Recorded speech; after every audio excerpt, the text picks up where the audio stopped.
കൊണ്ടോ അത് പാക്ക് ചെയ്യുന്നത് പഠിച്ചത് കൊണ്ടോ ഒരിക്കലും ഇദ്ദേഹത്തിന് ഈ ബേക്കറിയിൽ നല്ല രീതിയിൽ മാനുഫാക്ചറർ ആവാൻ കഴിയില്ല, അല്ലെങ്കിൽ പ്രൊഡക്റ്റീവ് ആകാൻ കഴിയില്ല. അതിന് അതിൻ്റെതായിട്ടുള്ള ക്വാളിറ്റീസ് വേണം. കാര്യം ഞാൻ പറഞ്ഞു വരുന്നത്, ഇവിടെ മനുഷ്യന്മാരുടെ പല തലങ്ങളുണ്ട്. അപ്പോ വളരെ താഴെ തട്ടിലുള്ള ചില ജോലികൾ ചെയ്യുന്നതിന് അവർക്ക് അവരുടേതായിട്ടുള്ള ചില സ്കില്ല് ഡെവലപ്പ് ചെയ്ത് വരേണ്ടി വരും. കാര്യം അവര് വ്യത്യസ്തമായ ജോലികൾ ചെയ്യുന്ന ആളുകളാണ്. എന്നാൽ തസ്തികകൾ മാറുന്നതിനനുസരിച്ച് ഒരു കശുവണ്ടി ഫാക്ടറിയിൽ തന്നെ മാനേജീരിയൽ പോസ്റ്റിൽ ഇരിക്കുന്ന ഒരാള് മറ്റൊരു മേഖലയിൽ മാനേജീരിയൽ പോസ്റ്റിലേക്ക് വരുമ്പോ അദ്ദേഹത്തിന് ഒരുപക്ഷെ നേരത്തെ പറഞ്ഞ ബുദ്ധിമുട്ടുകൾ അനുഭവിക്കണമെന്നില്ല. കാര്യം എന്താന്ന് ചോദിച്ചാൽ, മാനേജീരിയൽ പോസ്റ്റിൽ ഇരിക്കുന്ന ഒരാളുടെ റോൾ എന്താന്ന് ചോദിച്ചാൽ മാൻ മാനേജ്മെന്റ് ആണ്. ഈ മാൻ മാനേജ്മെന്റ് എവിടെ ചെന്നാലും ഏകദേശം ഒരേ രീതിയിലൊക്കെ തന്നെ ആയിരിക്കും. അപ്പോ ടോപ്പ് നിലയിലുള്ള ആളുകൾക്ക് വേണ്ടുന്ന അവരൊരു പക്ഷേ വ്യത്യസ്ത മേഖലയിൽ ചെന്നാലും അവർക്ക് ആളുകളെ മാനേജ് ചെയ്യാൻ കഴിയും. എന്നാൽ സാധാരണഗതിയിലുള്ള ജോലികൾ എടുക്കുന്ന ആൾക്ക് അവർക്ക് അവരുടേതായ സ്കില്ല് ഡെവലപ്പ് ചെയ്യേണ്ടുന്ന സമയം വരെ അവരെ നമ്മൾ മാനേജ് ചെയ്യാൻ പഠിക്കേണ്ടിയിരിക്കുന്നു. ഞാൻ പറയുന്നത്, ഒരാൾ ഇതിലേക്ക് കടന്നു വരുമ്പോൾ ക്ലൂലെസ് ആയിട്ടുള്ള അല്ലെങ്കിൽ ഡയറക്ഷൻലെസ് ആയിട്ടുള്ള, അവരുടെ ജീവിതത്തിൽ എന്താണ് വേണ്ടത് എന്നറിയില്ല. അങ്ങനെയുള്ള ആളുകള് ഒരു 50,000 പ്രോഡക്റ്റ് എടുത്തു എന്ന് കരുതിയിട്ട് നാളെ മറ്റന്നാളെ മുതൽ 50,000 ധാരാളം ക്ലോസിംഗ് അവർ നടത്തുമെന്ന് ഒരിക്കലും നമ്മൾ പ്രതീക്ഷിക്കരുത്. അവര് ഡയറക്ഷൻലെസ് ആണ്. അവരുടെ ജീവിതത്തിൽ എന്താണ് വേണ്ടത് എന്നറിയാത്ത ആളുകളാണ് എന്നുള്ള ബോധ്യം നമുക്ക് വേണം. ദേ ആർ ഇഗ്നേർഡ് എന്ന് പറയാറുണ്ട്. അവരെ സംബന്ധിച്ചോളം പല കാര്യങ്ങളിലും അവർക്ക് അറിവില്ല. അവർ ഇഗ്നറന്റ് ആണ്, സ്കേർഡ് ആണ്, ക്ലൂലെസ് ആണ്, ഡയറക്ഷൻലെസ് ആണ്, ഇഗ്നറന്റ് ആയിട്ടുള്ള ആളുകളാണ്, അൺഅവെയർ ആണ്. പല കാര്യങ്ങളിലും അവർക്ക് ബോധവൽക്കരണം ആവശ്യമുണ്ട്. അൺഇൻഫോംഡ് ആയിട്ടുള്ള ആളുകളാണ്. എങ്ങനെയാണ് കാര്യങ്ങൾ ചെയ്യേണ്ടത് എന്ന് അറിയില്ല. ഒരുപക്ഷെ ഒരു ടീച്ചർ, ഒരു എഡ്യൂക്കേഷൻ ഫീൽഡിൽ നിന്ന് ഒരാൾ വരുമ്പോൾ നമ്മൾ പ്രതീക്ഷിക്കും, ഓ അയാള് ടീച്ചർ അല്ലേ, അതുകൊണ്ട് ഈ ഡയറക്ട് സെല്ലിംഗ് ഇൻഡസ്ട്രിയിൽ വലിയ രീതിയിൽ വിജയിച്ചുകൊള്ളും. ഒരു ഡോക്ടർ വരുമ്പോൾ അതിനേക്കാളും ആവേശമാണ്, ഡോക്ടർ വന്നിട്ടുണ്ടല്ലോ, അദ്ദേഹം ഇത് ചെയ്ത് വലിയ രീതിയിൽ വിജയിക്കുമെന്നൊക്കെ നമ്മൾ തെറ്റിദ്ധരിക്കും. ആക്ച്വലി ആ ഡോക്ടറുടെ സ്കില്ലല്ല ഇവിടെ വേണ്ടത്. ഇവിടെ മാൻ മാനേജ്മെന്റിലേക്ക്, ആളുകളെ ഡെവലപ്പ് ചെയ്യുന്നതിലേക്കുള്ള സ്കില്ല് ഡെവലപ്പ് ചെയ്ത് വരേണ്ടതായിട്ടുണ്ട്. ഒരിക്കലും രോഗിയെ പരിശോധിക്കുന്ന സ്കില്ല് പോരാ. ആളുകളെ ഒരു ടീമായിട്ട് പ്രൊഡക്റ്റീവായിട്ട് ഓർഡിനറിയിൽ നിന്നും എക്സ്ട്രാ ഓർഡിനറിയിലേക്ക് കൊണ്ടുപോകാൻ ആ കഴിവ് പോരാ എന്നുള്ളത് നമ്മൾ തിരിച്ചറിയണം. അപ്പൊ ഡോക്ടറാണല്ലോ വന്നത്, എന്താണ് ഡോക്ടർ ഇതൊന്നും ചെയ്യാത്തത്, എന്താണ് അദ്ദേഹം വെറി സ്റ്റാർ ആവാത്തത്, വെറി ഡബിൾ സ്റ്റാർ ആവാത്തത്, എന്താ എത്രയും പെട്ടെന്ന് TC ആകാത്തത് എന്നൊന്നും നമ്മൾ കരുതിയിട്ട് കാര്യമില്ല. അവർക്ക് വേണ്ടുന്ന ഇൻഫർമേഷൻ പാസ് ചെയ്യാൻ നമുക്ക് സാധിക്കണം. അങ്ങനെയുള്ള പുതുതായിട്ടുള്ള ആളുകളും ശ്രദ്ധിക്കാനുള്ളത്, ഇതിൽ യാതൊന്നും അറിയില്ല എന്നുള്ളൊരു മനോഭാവമായിരിക്കണം ഏത് തലത്തിലായാലും നമ്മൾ ചിന്തിക്കേണ്ടത്. ഓരോ ഘട്ടങ്ങളിലേക്കും അതിനാവശ്യമായിട്ടുള്ള അറിവ് സമ്പാദിക്കേണ്ടതായിട്ടുണ്ട്.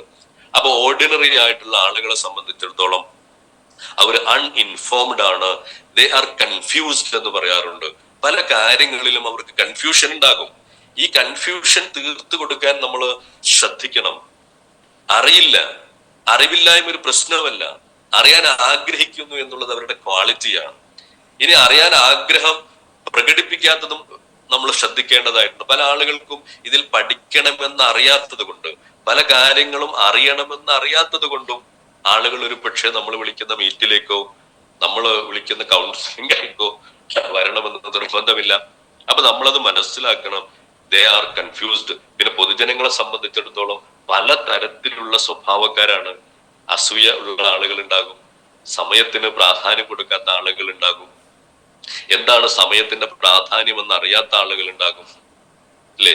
മൈക്രോ സെക്കൻഡിന് വരെ വാല്യൂ ഉണ്ട് എന്ന് ഒരുപക്ഷെ അറിയാത്ത ആളുകൾ ഉണ്ടാകും. PT ഉഷയോട് ചോദിച്ചാൽ മനസ്സിലാകും ഒരു മൈക്രോ സെക്കൻഡിന്റെ വാല്യൂ എന്തായിരുന്നു എന്ന്. കാര്യം ഒരു മൈക്രോ സെക്കൻഡിനാണ് പല ഗോൾഡ് മെഡലുകളും നഷ്ടപ്പെട്ടിട്ടുള്ളത്. അപ്പൊ മൈക്രോ സെക്കൻഡിന് വാല്യൂ ഉണ്ട് എന്ന്, ഒരു മിനിറ്റിന് വാല്യൂ ഉണ്ട് എന്ന് എപ്പോഴാണ് മനസ്സിലാകുന്നത്? ഒരുപക്ഷെ ട്രെയിൻ നഷ്ടപ്പെട്ട് 1 മിനിറ്റ് മുമ്പ് സ്റ്റേഷനിൽ എത്താത്തത് കാരണം ട്രെയിനോ വിമാനമോ നഷ്ടപ്പെട്ട ആളുകളോട് ചോദിച്ചാൽ അറിയാം എന്തായിരുന്നു 1 മിനിറ്റിന്റെ വാല്യൂ എന്ന്. ഒരു ദിവസത്തിന്റെ വാല്യൂ എന്താണെന്ന് പത്രത്തിന്റെ പത്രമാധ്യമം നടത്തുന്ന ആളുകളോട് ചോദിച്ചാൽ അറിയാം. കാര്യം ഒരു ദിവസത്തിന്റെ പ്രാധാന്യത്തിലാണ് അവർ പ്രവർത്തിച്ചു കൊണ്ടിരിക്കുന്നത്. ഒരാഴ്ചയുടെ പ്രാധാന്യം എന്താണെന്ന് വീക്കിലി പബ്ലിഷ് ചെയ്യുന്ന പത്രാധിപരോട് ചോദിച്ചാൽ അറിയാം. കാര്യം ഒരാഴ്ചക്ക് അതിൻ്റെതായ പ്രാധാന്യമുണ്ട്. ഒരു മാസത്തിന്റെ പ്രാധാന്യം എന്താണ് എന്ന് ഒരുപക്ഷെ ഒരു മാസം തികയുന്നതിന് മുൻപ് 9 മാസം തികയാതെ പ്രസവിച്ച ഒരു അമ്മയോട് ചോദിച്ചാൽ അറിയാം. ഒരു മാസം കൂടി ഉണ്ടായിരുന്നെങ്കിൽ, ഒരു മാസം കൂടി കുഞ്ഞ് ഗർഭപാത്രത്തിൽ ഉണ്ടായിരുന്നുവെങ്കിൽ ആ കുഞ്ഞിലുണ്ടാകുന്ന വളർച്ച എത്രത്തോളം ഉണ്ടാകുമായിരുന്നു. ആ അമ്മയ്ക്കും ആ അച്ഛനുമേ അത് തിരിച്ചറിയാൻ സാധിക്കുകയുള്ളൂ. അപ്പൊ നമ്മൾ മനസ്സിലാക്കാനുള്ളത്, ഇതൊന്നും തിരിച്ചറിയാത്ത, ഇതൊന്നും അറിയാത്ത, അൺഅവെയർ ആയിട്ടുള്ള ആളുകളാണ് നമ്മുടെ കൂടെ വരുന്നത്. അവരെ അവരുടേതായ രീതിയിൽ പരിഗണിക്കുകയും അതിൻ്റെതായ രീതിയിൽ അവരെ വളർത്തിയെടുക്കേണ്ടതും വളരെ വലിയ അത്യാവശ്യമുള്ള കാര്യമാണ്. അപ്പൊ ഞാൻ സൗണ്ട് കുറവുണ്ടോ? ഇല്ല സാറേ, ഓക്കെയാണ്. ആണോ? കണ്ണൂരിൽ നിന്നും സാജിദ് സാർ പറയുന്നത് സൗണ്ട് കുറവുണ്ടെന്നാണ്. അപ്പൊ എന്തായാലും ഞാൻ പറഞ്ഞു വരുന്നത്, ഇവിടെ വ്യത്യസ്തമായ ആളുകളാണ് നമ്മുടെ കൂടെയുള്ളത്. കൺഫ്യൂസ് ആളുകൾ ഉണ്ടാകും. അതുപോലെ പലതരത്തിൽ ആളുകളോട് വൈരാഗ്യം വെച്ച് പുലർത്തുന്ന, അസൂയ വെച്ച് പുലർത്തുന്ന ഒക്കെ ആളുകൾ ഉണ്ടാകും. വേറൊരാളുടെ വളർച്ചയിൽ പ്രശ്നങ്ങൾ ഉണ്ടാക്കുന്ന ആളുകൾ ഉണ്ടാകും. ഇങ്ങനെയൊക്കെയുള്ള ആളുകളെ ഒരു പ്രത്യേക കൾച്ചറിലേക്ക് മാറ്റിക്കൊണ്ടേണ്ടതായിട്ടുണ്ട്, മാറ്റി വരേണ്ടതായിട്ടുണ്ട്. ഒരു കൾച്ചർ ഫോം ചെയ്തെടുക്കേണ്ടതായിട്ടുണ്ട്. പുതുതായിട്ടുള്ള ആളുകളും ശ്രദ്ധിക്കാനുള്ളത്, നിങ്ങൾക്കുള്ള അറിവ് അല്ല ഇവിടെ ആവശ്യം. ഏത് മേഖലയിൽ നിന്ന്, ഇനിയൊരു വീട്ടമ്മയാണെങ്കിൽ പോലും ആ വീട്ടമ്മയുടെ ആ കഴിവ് അനുസരിച്ച് ഇവിടെ കാര്യമായിട്ടൊന്നും ചെയ്യാനില്ല. ഒരു ഡോക്ടർ ആണെങ്കിൽ, ഒരു ടീച്ചർ ആണെങ്കിൽ, ഒരു എഞ്ചിനീയർ ആണെങ്കിൽ, സാധാരണ ബിസിനസ് ചെയ്ത് വളർന്നു വന്നിട്ടുള്ള ആളാണെങ്കിൽ ആ അറിവ് പോരാ. ഇവിടേക്ക് മാറുന്ന സമയത്ത് ഒരു പുവർ മൈൻഡ് സെറ്റിൽ നിന്നും ഒരു റിച്ച് മൈൻഡ് സെറ്റിലേക്ക് മാറുന്നതിന് ചില കാര്യങ്ങൾ നമ്മൾ ശ്രദ്ധിച്ചേ മതിയാകൂ. അത് ഈ ബിസിനസ്സിലൂടെ, നമ്മുടെ ഈ ടീമിലൂടെ ഗ്രാജുവൽ ആയിട്ട് വളർത്തിയെടുക്കേണ്ടതായിട്ടുണ്ട്. എന്താണ് നമുക്കുണ്ടായിരിക്കേണ്ടുന്ന കൾച്ചർ? ഏത് രീതിയിലാണ് നമ്മൾ ശ്രദ്ധിക്കേണ്ടത്? തീർച്ചയായിട്ടും യാതൊരുവിധ ഡയറക്ഷനും ഇല്ലാതെ കടന്നു വന്നിട്ടുള്ള ഒരു വ്യക്തിയെ ഒരു വിഷനറി ആക്കി മാറ്റേണ്ടതായിട്ടുണ്ട്. ഒരു മിഷൻ ഉണ്ടായിട്ടുള്ള ആളാക്കി മാറ്റേണ്ടതായിട്ടുണ്ട്. അവരുടെ പ്രത്യേകതരം മൈൻഡ് സെറ്റ് ഡെവലപ്പ് ചെയ്ത് വരേണ്ടതായിട്ടുണ്ട്. അവർക്ക് പ്രത്യേകം സ്കില്ല് ഡെവലപ്പ് ചെയ്ത് വരേണ്ടതായിട്ടുണ്ട്. അവരെ ഒരു റിസോഴ്സ് പേഴ്സൺ ആക്കി മാറ്റേണ്ടതായിട്ടുണ്ട്, അഥവാ മാറേണ്ടതായിട്ടുണ്ട്. അപ്പോഴാണ് ഒരു ന്യൂ ഡിസ്ട്രിബ്യൂട്ടർ നമുക്ക് വലിയ രീതിയിൽ അദ്ദേഹം വളരുകയും ലക്ഷക്കണക്കിന് രൂപ മാസം സമ്പാദിക്കുകയും ചെയ്യുന്ന രീതിയിലേക്ക് വളർന്നു വരുന്നത്.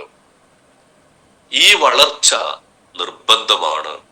ഈ വളർച്ചയ്ക്ക് പുതുതായിട്ട് വന്നിട്ടുള്ള ആളുകൾ അവരുടെ ലീഡേഴ്സ് എന്താണോ പറയുന്നത് അതേ രീതിയിൽ സബ്മിറ്റ് ആവേണ്ടതായിട്ടുണ്ട്. ഈ വളർച്ച ആവശ്യമാണ്. അപ്പൊ മിഷനും വിഷനും ഒക്കെ ഉള്ള ആളുകൾ ആകുന്നു, അവര് റിസോഴ്സ് പേഴ്സൺ ആകുന്നു, മൈൻഡ് സെറ്റ് റിച്ച് ആയിട്ട് മാറുന്നു. അപ്പൊ നേരത്തെ ഞാൻ പറഞ്ഞ 10, 11, 12 ക്വാളിറ്റീസിൽ നിന്നും ഒരു 3-4 വലിയ ക്വാളിറ്റീസിലേക്ക് ഒരാൾ മാറുക എന്നുള്ളതാണ് ആക്ച്വലി ഒരാൾ സക്സസ് സോണിലേക്ക് കയറുക എന്ന് പറഞ്ഞതിന്റെ അർത്ഥം. സക്സസ് സോണിലേക്ക് നമുക്ക് കടന്നു വരണമെന്നുണ്ടെങ്കിൽ സക്സസ് കൈപ്പിടിയിൽ ഒതുക്കണമെന്നുണ്ടെങ്കിൽ ഞാനും നിങ്ങളും ട്രാൻസ്ഫോം ആകേണ്ടിയിരിക്കുന്നു, ട്രാൻസ്ഫോർമേഷൻ സംഭവിക്കേണ്ടിയിരിക്കുന്നു. ട്രാൻസ്ഫോർമേഷൻ സംഭവിക്കാൻ കാര്യമായിട്ട് ഒരു ഇൻക്യുബേറ്റർ ആവശ്യമുണ്ട്. ആ ഇൻക്യുബേഷൻ ആണ് യഥാർത്ഥത്തിൽ ഇവിടെ നടന്നുകൊണ്ടിരിക്കുന്നത്. ആ ഇൻക്യുബേഷനിലാണ് നമ്മളോട് ഇങ്ങനെയുള്ള മൈൻഡ് സെറ്റുകൾ, ഒരു റിസോഴ്സ് പേഴ്സൺ ആകണമെങ്കിൽ നമുക്ക് അറിയാത്ത പലതും അറിയേണ്ടതായിട്ടുണ്ട്. അവിടെയാണ് 5 ഫിംഗർ മെത്തേഡിന്റെ പ്രത്യേകത. അവിടെയാണ് നമ്മൾ പുതുതായിട്ടുള്ള 10-13ഓളം നമ്മളോട് നിർദ്ദേശിക്കപ്പെട്ടിട്ടുള്ള ബുക്കുകൾ വായിക്കേണ്ടുന്ന ആവശ്യം വരുന്നത്. അവിടെയാണ് നമ്മൾ ഓഡിയോസ് വീഡിയോസ് കാണേണ്ടതും കേൾക്കേണ്ടതുമായിട്ട് വരുന്നത്. അവിടെയാണ് പ്രോഗ്രാമുകളുടെ പ്രത്യേകത. വലിയ പ്രോഗ്രാമുകൾ നമുക്ക് മുന്നിൽ വരാനിരിക്കുന്നു, വ്യത്യസ്തമായ പ്രോഗ്രാമുകൾ വരാനിരിക്കുന്നു.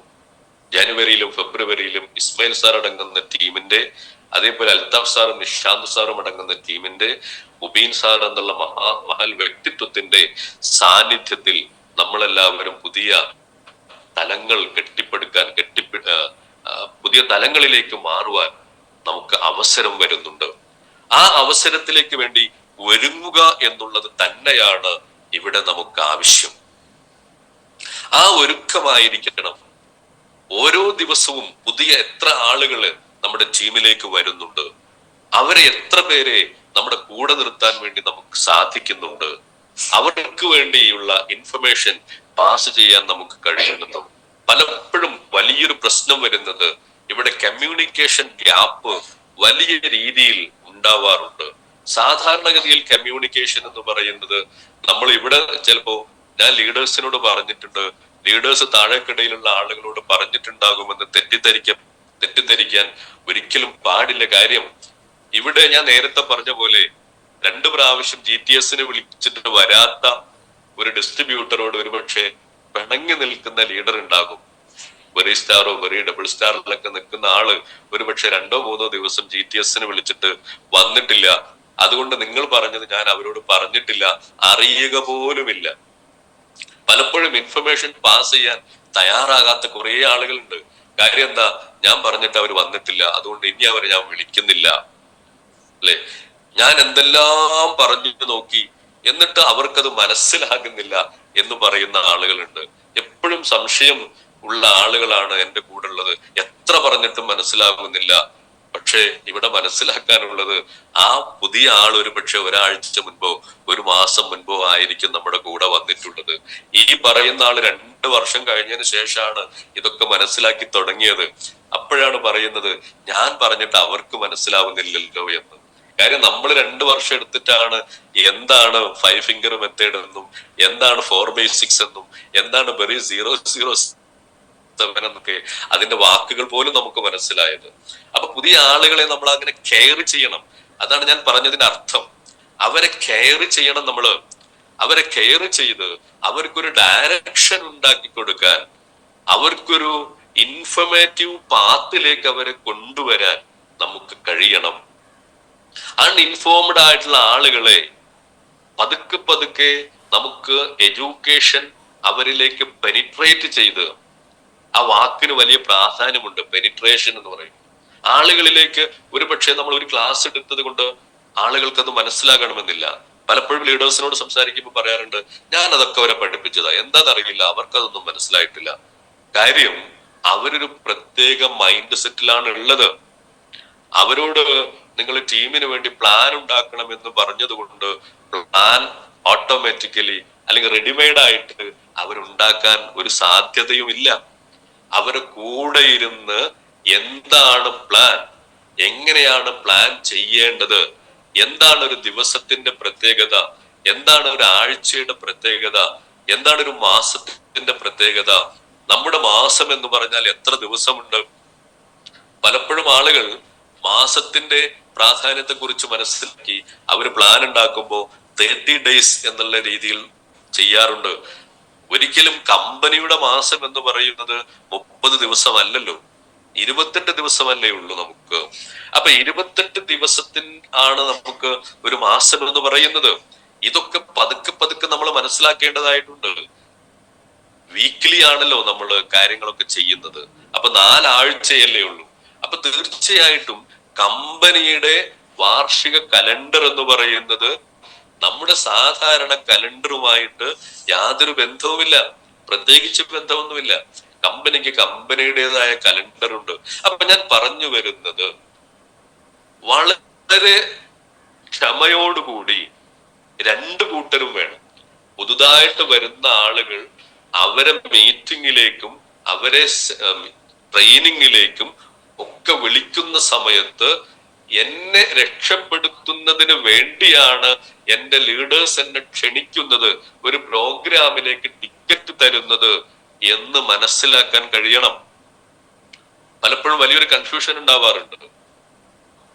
ഒരു ലീഡർ താഴെയുള്ള മറ്റൊരു ലീഡറോട് നീ ഒരു 500 പേരെ പങ്കെടുപ്പിക്കണം പ്രോഗ്രാമിൽ, അല്ലെങ്കിൽ ഒരു 200 പേരെ പങ്കെടുപ്പിക്കണം, 100 പേരെ പങ്കെടുപ്പിക്കണം എന്നൊക്കെ പറയുന്നത് അവരുടെ വളർച്ചയ്ക്ക് വേണ്ടിയാണ്.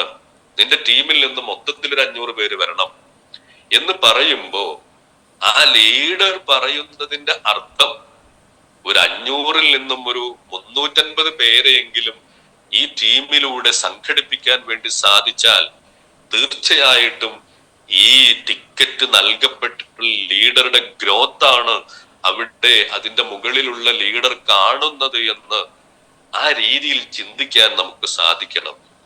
നിലവിൽ എനിക്ക് ഒരു 5 പേരല്ലേ ഉള്ളൂ, അതുകൊണ്ട് ഞാൻ എങ്ങനെ 100 ടിക്കറ്റ് വിൽക്കും എന്നൊരിക്കലും ചിന്തിക്കരുത്. 5 പേരെ 500 പേരാക്കാനാണ് ഈ 100 ടിക്കറ്റ് ലീഡേഴ്സ് തരുന്നത് എന്നുള്ള ബോധം നമുക്ക് വേണം. അല്ലാതെ നിലവിലുള്ള കപ്പാസിറ്റിക്ക് അനുസരിച്ച് മാത്രം നമ്മൾ കാര്യങ്ങൾ ചെയ്യാൻ പോയി കഴിഞ്ഞാൽ ഒരിക്കലും ഓർഡിനറിയിൽ നിന്നും എക്സ്ട്രാ ഓർഡിനറിയിലേക്ക് നമുക്ക് മാറാൻ സാധിക്കില്ല. ഇവിടെ എക്സ്ട്രാ ഓർഡിനറി ആയിട്ടുള്ള പ്രവർത്തനങ്ങളും കാര്യങ്ങളുമാണ് നമുക്ക് വേണ്ടത്. പക്ഷേ ഇവിടെ കുറെയൊക്കെ ലോജിക്കായിട്ട് നമ്മൾ പ്രവർത്തിക്കേണ്ടതായിട്ടുണ്ട്. അനന്തമായിട്ടുള്ള അല്ലെങ്കിൽ തീരെ ലോജിക്ക് ഇല്ലാത്ത രീതിയിൽ പ്രവർത്തിച്ചാലും അത് പല ബുദ്ധിമുട്ടിലേക്ക് പോകാനുള്ള സാധ്യതയുമുണ്ട്.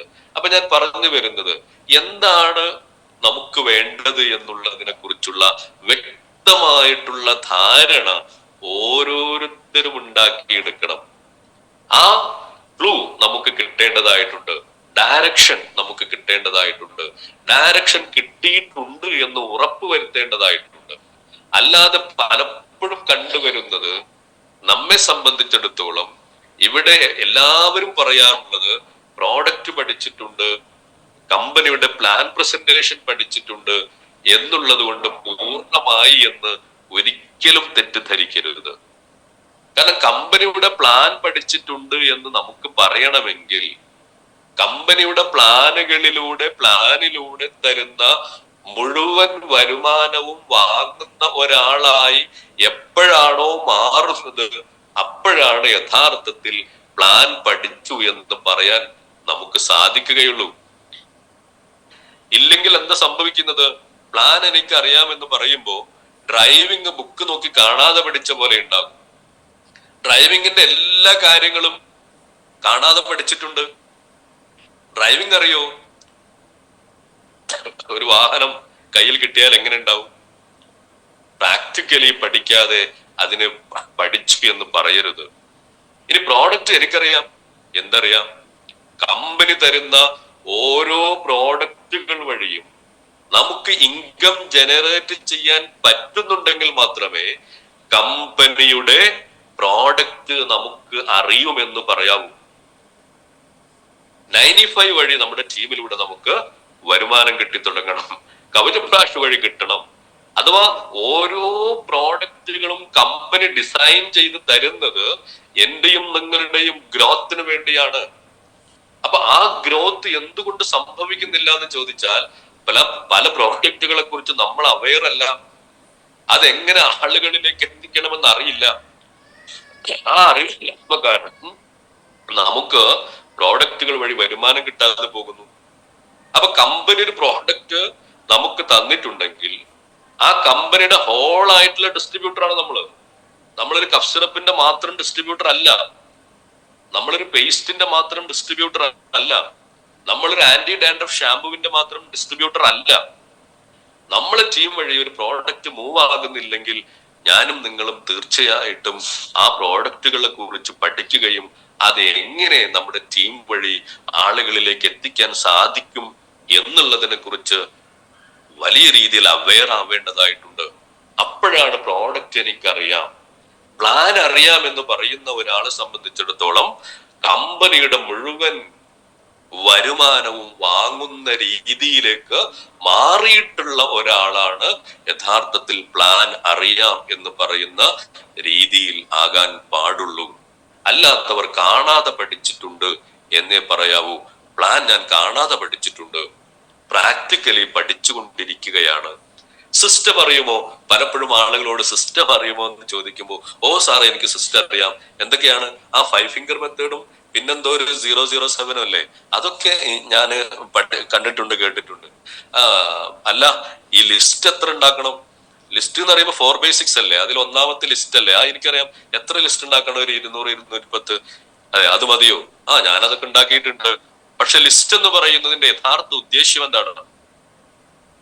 കമ്പനിയുടെ മുഴുവൻ റാങ്കും അച്ചീവ് ചെയ്യുന്നത് വരെ ലിസ്റ്റ് ബിൽഡ് ചെയ്തുകൊണ്ടേയിരിക്കണം. അല്ലാതെ 200-ൽ ഒതുങ്ങരുത്, 210-ൽ ഒതുങ്ങരുത്, 100-ൽ ഒതുങ്ങരുത്. കമ്പനിയുടെ മുഴുവൻ റാങ്കും അച്ചീവ് ചെയ്യുന്നത് വരെ ലിസ്റ്റിന് ഒരു ലിമിറ്റ് വെച്ചിട്ടില്ല. ഉണ്ടോ? ഒരിക്കലുമില്ല. അപ്പൊ എന്റെ പ്രിയപ്പെട്ട സുഹൃത്തുക്കളെ, സമയം ഏകദേശം ആയി തുടങ്ങി. ഇന്ന് ഞാൻ പറയാൻ ഉദ്ദേശിച്ച മെസ്സേജ് ഇത്രയേ ഉള്ളൂ. നമ്മുടെ ആളുകളെ സംബന്ധിച്ചിടത്തോളം പല രീതിയിലുള്ള ആറ്റിറ്റ്യൂഡുകളും മനോഭാവങ്ങളും ക്യാരക്ടറിസ്റ്റിക്സും പല രീതിയിലുള്ള മൈൻഡ് സെറ്റും വിശ്വാസവും പല രീതിയിലുള്ള മനുഷ്യന്മാർ തമ്മിലുള്ള റിലേഷൻഷിപ്പിലുള്ള അകൽച്ചയും ഒക്കെയുള്ള ആളുകളാണ് നമ്മളെ ഇതിലേക്ക് കൊണ്ടുവരുന്നത്. ഒരു ദിവസം ഒരു ഡിസ്ട്രിബ്യൂട്ടറോട് ഞാൻ ചോദിച്ചു, നിങ്ങൾ തൊട്ട അയൽവാസിക്ക് പേസ്റ്റ് കൊടുത്തോ? അവരായിട്ട് ഞാൻ അത്ര സുഖത്തിലല്ല സാറേ. അല്ലെ, അവരായിട്ട് നമ്മൾ അത്ര സുഖത്തിലല്ല. അല്ല, നിങ്ങൾ ക്ലാസ്മേറ്റ്സിനെ വിളിച്ചോ? ഞാൻ 2 പ്രാവശ്യം വിളിച്ചു, മൈൻഡ് ചെയ്തില്ല, പിന്നെ ഞാനിപ്പോ എന്തിനാ വിളിക്കാൻ പോണേ? അല്ലെ, ഈ മനോഭാവം വെച്ചിട്ടൊരു ബിസിനസ്സുകാരൻ ഡെവലപ്പ് ചെയ്യാൻ പറ്റില്ല. ബിസിനസ്സുകാരെ സംബന്ധിച്ചിടത്തോളം അവർക്ക് രാഷ്ട്രീയമില്ല, അവർക്ക് മതപരമായ വേർതിരിവുകളില്ല, അവർക്ക് വേറൊരു തരത്തിലുള്ള പ്രശ്നങ്ങളുമില്ല. അവരുടെ ഒരേ ഒരു ലക്ഷ്യം, അല്ലെ, ഞാൻ പറയാത്തത് നിങ്ങൾക്ക് അറിയാമല്ലോ. അപ്പോ ഇവിടെ നമ്മൾ മനസ്സിലാക്കേണ്ടത് ഒരു ഗ്രോത്ത് മൈൻഡ് സെറ്റ്, ഒരു ബിസിനസ് മൈൻഡ് സെറ്റിലേക്ക്, ഒരു ലീഡർഷിപ്പിലേക്ക് നമുക്കും വളരേണ്ടതായിട്ടുണ്ട്. അപ്പോഴാണ് നമ്മുടെ കമ്പനി നമ്മുടെ മുന്നിലേക്ക് വെക്കുന്ന പലതരത്തിലുള്ള ഓഫറുകളും നമുക്ക് നേടാൻ വേണ്ടി സാധിക്കുക. അപ്പൊ നമുക്ക് എല്ലാവർക്കും അതിന് സാധിക്കണം, അതിന് സാധിക്കട്ടെ എന്ന് ആത്മാർത്ഥമായി ആഗ്രഹിക്കുന്നു, പ്രാർത്ഥിക്കുന്നു. കാര്യം വെള്ളിയാഴ്ച ആയതുകൊണ്ട് കൂടുതൽ നീട്ടിക്കൊണ്ടുപോകാൻ ഞാൻ ശ്രമിക്കുന്നില്ല. എന്തായാലും എന്റെ പ്രിയപ്പെട്ട ലീഡേഴ്സ്, എന്നെ ഈ തരത്തിലേക്ക് വളർന്നുകൊണ്ടിരിക്കുന്ന ഈ അവസരത്തിൽ അൽതാഫ് സാർ അടങ്ങുന്ന വലിയൊരു അപ്ലൈൻ ലീഡർഷിപ്പ് നമുക്കുണ്ട്, എനിക്കുണ്ട്. അതേപോലെ തന്നെ ധാരാളം വലിയ കഴിവുകൾ തെളിയിച്ചിട്ടുള്ള എന്റെ അസോസിയേറ്റ്സ് ഉണ്ട്, അതേപോലെ ലവ് ലൈൻ ലീഡേഴ്സ് ഉണ്ട്. വലിയൊരു കൂട്ടായ്മയിലൂടെ മാത്രമാണ് നമുക്ക് വളരാൻ വേണ്ടി സാധിക്കുക. അതുകൊണ്ട് ഇന്ന് സൂചിപ്പിച്ചിട്ടുള്ള ഈ കാര്യങ്ങൾ നിങ്ങൾ ശ്രദ്ധിക്കണം. കാര്യം ഓരോരുത്തരും ശ്രദ്ധിക്കേണ്ടത്, നമുക്ക് വരുമാനം കിട്ടുന്നില്ലെങ്കിൽ നമ്മളിൽ തന്നെയാണ് മാറ്റം വരേണ്ടത് എന്നുള്ള ചിന്ത, ആ ഒറ്റ മെസ്സേജാണ് എനിക്ക് നിങ്ങൾക്ക് തരാനുള്ളത്. വരുമാനം കിട്ടുന്നില്ലേ, അവിടെ മാറേണ്ടത് ടീമല്ല, അവിടെ മാറ്റേണ്ടത് ടീമിനെയല്ല, അവിടെ മാറേണ്ടത് ഞാനും നിങ്ങളുമാണ് എന്നുള്ള ഒരു സുബോധം നമുക്കുണ്ടാവണം. ഉണ്ടാവട്ടെ എന്ന് ആത്മാർത്ഥമായി ആഗ്രഹിക്കുന്നു, പ്രാർത്ഥിക്കുന്നു. Over to MC. Thank you. Okay, thank you sir. വളരെ വാല്യുബിൾ ആയിട്ടുള്ള ഒരു ഇൻഫർമേഷൻ ആണ് നമുക്ക്